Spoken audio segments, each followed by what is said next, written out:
Original idea for Natural Born Killers.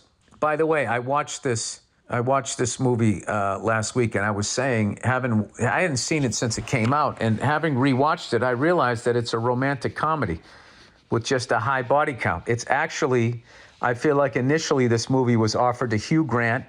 He turned it down, and then when they got, Juliette Lewis and Woody Harrelson, they go, all right, let's change the tone of this.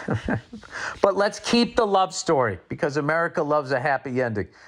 All right, Dear Bill the Buddha Burr, you recently talked about rewatching Natural Born Killers and how the social commentary on media exploitation of violence is plaguing our society. I'm not sure if you're aware, but Quentin wrote that script as the first half of a screenplay called The Open Road, but his agent convinced him to split it into two.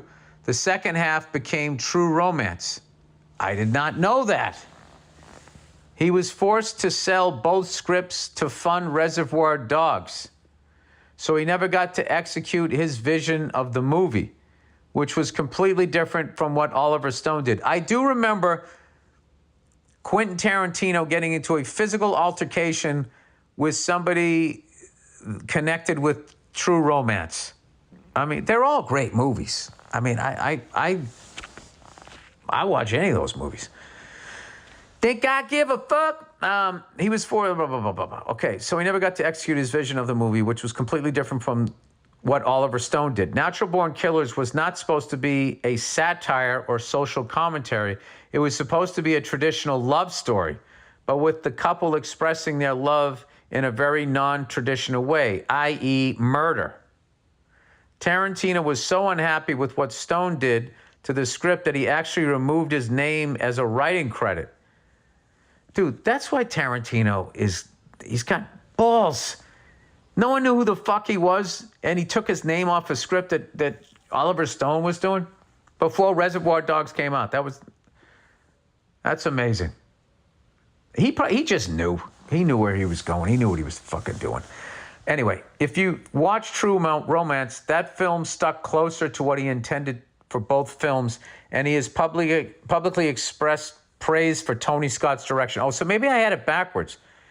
Anyways, hope all is well with you and the family. You should come up to Fairbanks, Alaska to perform. It was minus 32 degrees outside yesterday. Ha ha, all the best and go fuck yourself. I've only been to Alaska once, and I was there, my God, I was probably 30 years old. I almost haven't been there in 30 years. All right, I just hit pause because I was trying to find that story from way back in the day with Tarantino. I swear to God, I thought he at least got into an argument. He yelled at somebody about them fucking up his script, if I remember correctly, which I probably don't, knowing me. Anyway, any more like backstories you guys have on like bands or movies or sports? I love all of that shit.